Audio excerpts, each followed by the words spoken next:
Samskriti University for excellence in life. BTech Agri BSc lateral entry.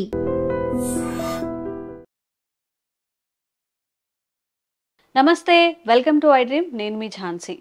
చాలా మందిలో ఎక్కువసేపు కూర్చోవడం వల్ల కానివ్వండి, ఎక్కువ అంటే జంక్ ఫుడ్ ఎక్కువ తినడం, వేడి ఆహార పదార్థాలను ఎక్కువగా వేడి చేసే, శరీరానికి బాగా వేడి చేసే ఆహార పదార్థాలని ఎక్కువగా తినడం వల్ల కూడా పైల్స్ వచ్చే అవకాశం ఉంటుంది. అసలు చాలా మందికి అది పైల్స్ అని కూడా తెలియదు. మరి పైల్స్ ఉన్నప్పుడు మోషన్కి వెళ్ళడానికి కూడా చాలా ఇబ్బంది పడుతూ ఉంటారు. బ్లడ్ మోషన్స్ కూడా అవుతూ ఉంటాయి. ఇది ఎవరికి బయటకి చెప్పుకోలేము. బట్ దీనికి కూడా చక్కని పరిష్కారం ఆయుర్వేదంలో మనం తెలుసుకోవచ్చు. ప్రస్తుతం మనం ఆయుర్వేద వైద్యంలో అపార అనుభవం ఉన్న ఆంజనేయరాజు గారి దగ్గర ఉన్నాము. ఈరోజు పైల్స్కి గురించిన మిగతా వివరాలన్నీ కూడా అడిగి తెలుసుకుందాం. నమస్కారం అండి. నమస్కారం అమ్మా. సార్, కొన్ని ఇష్యూస్ పైల్స్కి సంబంధించి ఉన్న, యూరిన్కి సంబంధించి ఉన్న, మోషన్ ఫ్రీగా లేకపోయినా ఇవి ఓపెన్గా ఎవరితో డిస్కస్ చేయలేరు. ఈ మొలలు అనేది ఎవరిలో వస్తుంది, ఎందుకు వస్తుంది? ఆర్సె మొలలు అంటారమ్మా దీన్ని. ఇంగ్లీష్లో పైల్స్ అంటాం, హిందీలో భావశ్రీ అంటారు, మూల వ్యాధి అంటారు, అనేక పేర్లతో పిలుస్తారు. ఇందులో మీకు మెయిన్ 3 రకాలమ్మా. వాతపిత్త కఫాల వల్ల వచ్చే 3 రకాలు. సేమ్ ప్రాబ్లం వల్ల వచ్చి బ్లీడింగ్ పైల్స్ అని ఉంటాయమ్మా, అది ఇంకొక రకం. రెండోది. మూడోది వంశపారంపర్యంగా వచ్చేది. ఇది కూడా జెనెటికల్గా వస్తుంది. జెనెటికల్గా వస్తుందమ్మా పైల్స్ అనేది. జెనెటికల్గా వచ్చింది తగ్గడానికి కొంచెం టైం ఎక్కువ పడుతుంది. మామూలుగా వచ్చినవి కొంచెం తొందరగానే తగ్గుతాయమ్మా. మెయిన్ రీజన్ ఏంటంటే ఎక్కువ ఈ పైల్స్ ఉన్న వాళ్ళు 100కి 90 మందికి మలబద్ధకం అనేది ఉంటుందమ్మా. ఇది మోషన్ ఫ్రీగా పోవడం అనేది ఉంటుంది. దానివల్ల సమస్యలన్నీ దానివల్ల వస్తాయి అంటారు. చాలా సమస్యలు. అందులో మూల వ్యాధి అనేది మెయిన్. దానివల్ల రావడానికి ఎక్కువ అవకాశం ఉందమ్మా. అలాగే ఆహారం అలవాట్ల వల్ల కూడా కొంత వస్తుంది. ఈ బ్లీడింగ్ పైల్స్, మామూలు పైల్స్లో కూడా మళ్ళీ ఇందులో 2 రకాలు ఉంటాయమ్మా. Internal piles, external piles. Anus దగ్గర నుంచి 2 నుంచి 3 అంగుళాల్లో కూడా పైల్స్ ఉంటాయమ్మా. పెయిన్ ఉన్న పైల్స్, పెయిన్ లేని. బ్లీడింగ్ ఉన్నాయి, బ్లీడింగ్ లేని. ఒకటే పైలు ఉంటుంది, 2 ఉంటుంది, 3 ఉంటుంది. ఇన్ని రకాలుగా ఉంటాయి అన్నమాట. అందులో కూడా ఒకటేమో మన నత్తగొల్లలాగా సూదిగా బయటకు వచ్చినవి కొన్ని ఉంటాయమ్మా. రౌండ్గా ఉన్నాయి కొన్ని ఉంటాయి, ఫ్లాట్గా ఉన్నాయి కొన్ని ఉంటాయి. ఇన్ని రకాలు ఎవరి శరీర తత్వం బట్టి వాళ్ళకి అలాంటి రకరకాలు వస్తూ ఉంటాయి అన్నమాట. ఇందులో ఈ పైల్స్ ఎండిపోయి రాలిపోవటానికి కూడా మందులు ఉంటాయి మా ఆయుర్వేదంలో. కానీ భయంకరంగా మండుతాయి అది రాసుకుంటే. నేను గత వీడియోలో మరి మీ ఛానల్లో చేశానో ఎప్పుడు చేశానో తెలియదు కానమ్మా, చాలా సింపుల్ పరిష్కారం చెప్తానమ్మా. ఇది అందరూ వాడుకోవచ్చు. నేను ఆ వీడియో చేసిన తర్వాత చాలా మంది ఫోన్ చేసి పనిచేస్తుందండి, చాలా ఏళ్ళ నుంచి 20-30 ఏళ్ళ నుంచి ఇబ్బంది పడుతున్నాం, ఎంత సింపుల్గా తగ్గిపోతుందని అనుకోలేదండి. అదే చిట్కా మళ్ళీ అందరి మీద పనిచేస్తుందని చెప్పలేము. వాళ్ళ శరీరతత్వాన్ని బట్టి ఉంటుంది అనమాట. మనకి గానుగ చెట్లమ్మా రోడ్డు పక్కన ఎక్కడ పడితే అక్కడ దొరుకుతాయి. అవి గానుగ కాయలు కాస్తాయి కదమ్మా. అవి ఎండిపోయిన తర్వాత ఆ కాయలు తీసుకుని వాటిలో పప్పు తీసుకున్నమ్మా దాన్ని పౌడర్ చేసుకోవాలి. పౌడర్ చేసుకుని వేడి శరీరం వాళ్ళు అయితే పటిక బెల్లం అది సమానంగా కలుపుకుని ఉదయం లేవగానే ఒక 1/2 తులం నుంచి బాడీ వెయిట్ని బట్టి 30వ తులం వరకు తినొచ్చమ్మా. నోట్లో వేసుకుని మజ్జిగ, పాలు, అది పాలు తాగకూడదు, మజ్జిగ కానీ వాటర్ కానీ దాంతో వేసుకుంటే 1 నెలలో తగ్గిపోతాయమ్మా. బ్లీడింగ్ పైల్స్ కానీ, పెయిన్ ఉన్నాయి కానీ, మామూలు కానీ ఆ శరీర తత్వాన్ని బట్టి. వాత శరీరాలు అయితే ఆ పటిక బెల్లం పౌడర్ కలపకుండా ఒక 1/4 తులం పైన 1/2 తులం వరకు చాలా దారుణంగా వాసన వస్తుంది, పసిరి వాసన. నీళ్ళలో కలుపుకొని గుట్టుకుని తాగేసి కాసిన నీళ్ళు తాగేస్తే అమ్మ తగ్గిపో. ఆ విధంగా మా దగ్గర ట్యాబ్లెట్స్ ఉంటాయమ్మా. ఓన్లీ 10 డేసేనమ్మా. ఇందులో 10 ట్యాబ్లెట్స్ ఉంటాయి. 10 డేస్ వేసుకోవాలి. 10 డేస్లోనే చాలా మందికి తగ్గిపోతుంది. ఆ సెకండ్ డోస్ కూడా పౌడర్ ఇస్తామండి. పౌచ్లు కానీ క్యాప్సిల్స్ కానీ ఇస్తాం. అది ఇంకొక 12 డేస్ నుంచి 20 డేస్ వాడుకోవాలి. ఎట్టి పరిస్థితుల్లో 90% పైన రిజల్ట్ ఉంటుందమ్మా మా దగ్గర. చాలా మందికి తగ్గిపోతుంది. ఈ పైల్స్ బాగా ముదిరిపోయినాయి అనుకోండి, ముదిరిపోతే ఏమవుతుందంటే బ్లీడింగ్ అతిగా అయ్యే వాళ్ళు కూడా కొంతమంది ఉంటారమ్మా. ఎంత బ్లీడింగ్ అవుతుందంటే రోజుకు ఒక 250 ml నుంచి 500 ml కూడా బయటకు వెళ్ళిపోయే వాళ్ళు ఉంటారు.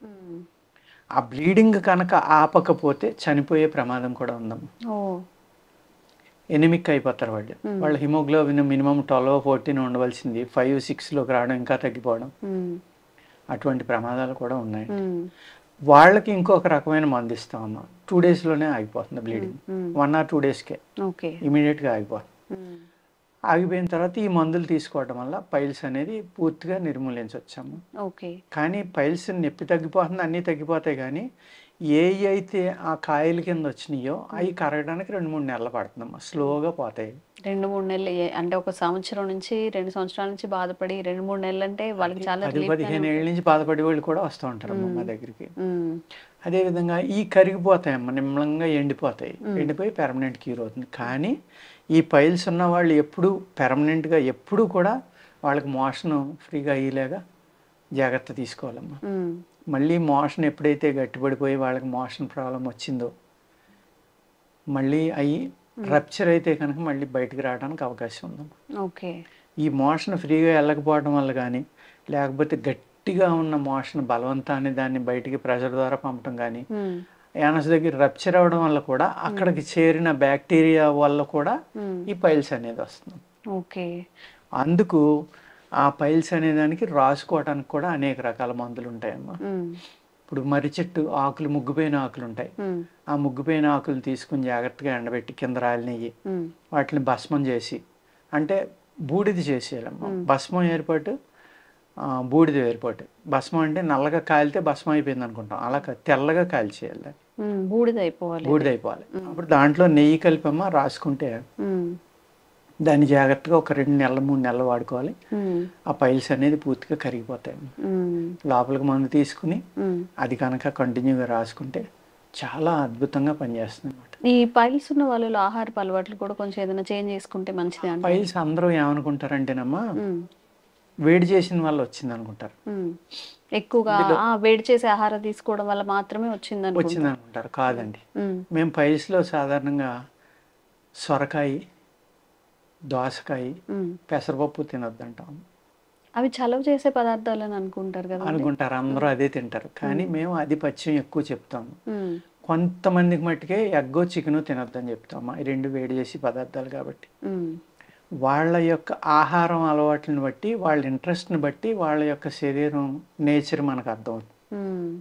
ఇప్పుడు సపోజ్ ఒక మనిషి విపరీతమైన కారం తింటున్నాడమ్మా, అతను వాత శరీరం, ఎప్పుడు స్వీటే తింటూ ఉంటాడు, అతను వేడి శరీరం.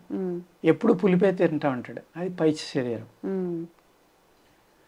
మన శరీరంలో ఉన్న నాలికే మన బాడీలో ఏది డెఫిషియన్సీయో, మనకు బాడీకి ఏది కావాలో అది రుచి ద్వారా మన బ్రెయిన్కి సిగ్నల్ పంపితే ఆ బ్రెయిన్ అది తినమని చెప్తే మనం ఆ పదార్థాన్ని ఎక్కువ తింటూ ఉంటాం. దాన్ని బట్టి మనిషి యొక్క గుణాన్ని ఈజీగా నిర్ణయించవచ్చు. దాన్ని బట్టి వాళ్ళ శరీరతత్వాన్ని బట్టి మెడికేషన్ అనేది ఉంటుంది.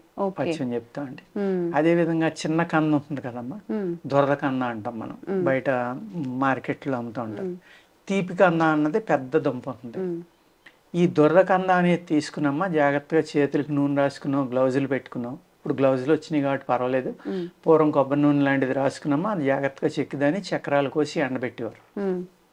ఎండబెట్టేసి అది పౌడర్ చేసుకుని, ఎంత పౌడర్ ఉందో అంత బెల్లం అమ్మ, పాత బెల్లం కలుపుకుని రోజు ఎంత ఉదయం సాయంత్రం తింటే కూడా పైల్స్ తగ్గిపోతాయి.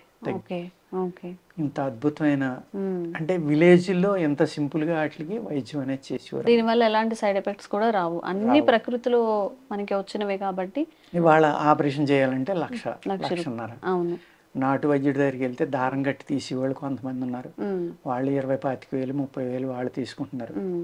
ఆ దారం కట్టిది ఏమవుతుందంటే, ఒక తాడునమ్మ మన ఇవి ఉంటాయి కదా, మన ఏంటయ్యా క్యాక్టస్ మిల్క్ ఉంటుంది కదా, ఆ క్యాక్టస్ మిల్క్లో ముంచి దారాన్ని పసుపులో ముంచుతారు మళ్ళీ, అది తినేస్తుంది అనమాట.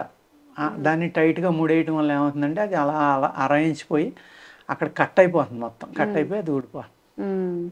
అది కూడా కట్ అయినప్పుడు మళ్ళీ బ్యాక్టీరియా అది రావటం కోసం, ఆగటం కోసం యాంటీబయాటిక్ పసుపు కట్ అవ్వడం కోసం క్యాక్టస్ మిల్క్ వాడతారమ్మా. ఆ విధమైన ట్రీట్మెంట్ కూడా ఉంది పైల్స్కి.